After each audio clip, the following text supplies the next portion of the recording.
এইগুলো কাম করবো কেন? তুই কাম থেকে মোবাইল দেখতেছিস কেন? তুই কাম থেকে মোবাইল ধরস কেন? কাম করবো কেন?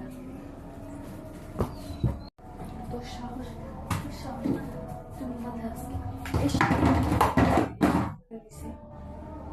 তুই কাম করস না, মামের ফুল সারাটা দিন শুনে মোবাইল মোবাইল, তুই কাম করস না।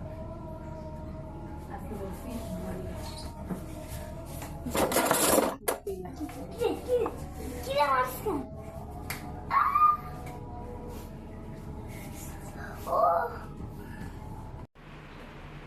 আপনি এত ধরে ধরে আমাকে মারলি কেন? মাদাম আমাকে ধরে ধরে মারেছে। ওকে মারাই উচিত।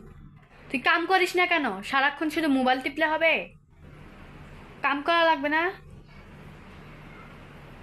মাদাম এমনি তো মোবাইল না ধরছি। এর জন্য তুই মোবাইল নিবি? তোর সাহস তো তুই কম না, তুই আমার ঘরে এসে তুই আমার মোবাইল ধরেছিস। তোর সাহস পুরো বেড়ে গেছে না? মাফ করে দেন। এর মতো তোকে মাফ করে দিলাম, অন্য কোনো দিন আমি তোকে মাফ করব না। এখন তুই আমার পা ধরে মাপ চা। মাদাম মাফ করে দেন। মাদাম মাফ করে দেন। আজকের মতো তোকে মাফ করে দিলাম, সর এখান থেকে শালা ফকিন্নি। তাহলে তোকে আজকের পরে আমি তোকে মাফ করে দিলাম, দ্বিতীয়বার তুই আমার মোবাইল ধরার চেষ্টাও করবি না। তোর ঠ্যাং আমি ভেঙে ঘরে ধুয়ে দেব। বেয়াদব, এইটা বলে একটা কাজের লোক হলো? আল্লাহ, আমার কপালে এই কাজের লোক ছিল। অন্য একটা কাজের লোক দিলে আমি কতটাই না খুশি হতাম।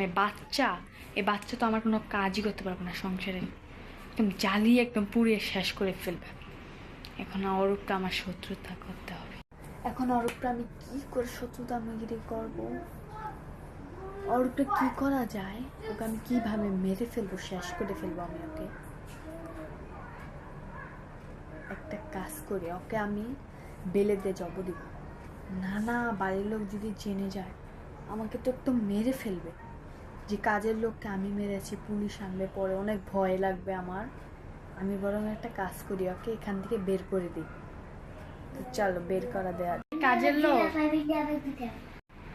এই কাজের লোক, কি? তুই ঘরে সব কাম করবি না? না তুই তো ছোট বাচ্চা, তুই একটা কাজ কর, তুই এখান থেকে যা। না।